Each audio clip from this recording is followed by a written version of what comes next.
मंत्रालय नाशिक आणि ठाणे हे हनी ट्रॅपचं केंद्र बनलेलं आहे अध्यक्ष महाराज. आणि राज्याचे महत्वाचे कागद, गोपनीय कागद या एंटी सोशल मुवमेंटच्या हातात चाललेले आहेत. मला कोणाचं चरित्र करा, माझ्याजवळ अध्यक्ष महाराज माझ्याजवळ पेन ड्राईव्ह पण आहे, मला ते दाखवायचा नाहीये, तो विषय नाहीये अध्यक्ष महाराज. मला कोणाचं चरित्रहरण करायचं नाहीये, पण ज्या पद्धतीनं दाखवा म्हणाल मंत्री महोदय तर दाखवू टाकू, तुमचं सरकारचं मत असेल तर.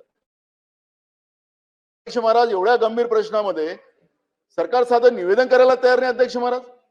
काल मी तुम्हाला म्हटलं संध्याकाळपर्यंत नाही देणार सरकार, पण काय चाललेलं आहे अध्यक्ष महोदय की या पद्धतीचं कृत्य मंत्रालय नाशिक ठाणे या सगळ्या ठिकाणी याचं केंद्र बनलेलं अध्यक्ष महाराज. आणि सरकारने याला तुम्ही आदेश द्या अध्यक्ष महाराज. तुमचा अपमान कोणी करत असेल अध्यक्ष महाराज सरकारच्या वतीने तर आम्ही सहन करणार नाही अध्यक्ष महाराज. पण अध्यक्ष महाराज जे काही चाललेलं आहे ते फार गंभीर चाललेलं आहे अध्यक्ष महाराज. परवा अध्यक्ष महाराज आपल्याला माहित असेल की मी एका मुद्द्यावर आपण सांगितलं की तुम्ही माहिती द्या, निकृष्ट दर्जाचा तांदूळ या राज्यामध्ये आपण गरीब लोकांना देतोय. तुम्ही म्हणाला मला कागद द्या, अजून सरकारकडून आम्हाला त्याची माहिती मिळाली नाही अध्यक्ष महाराज.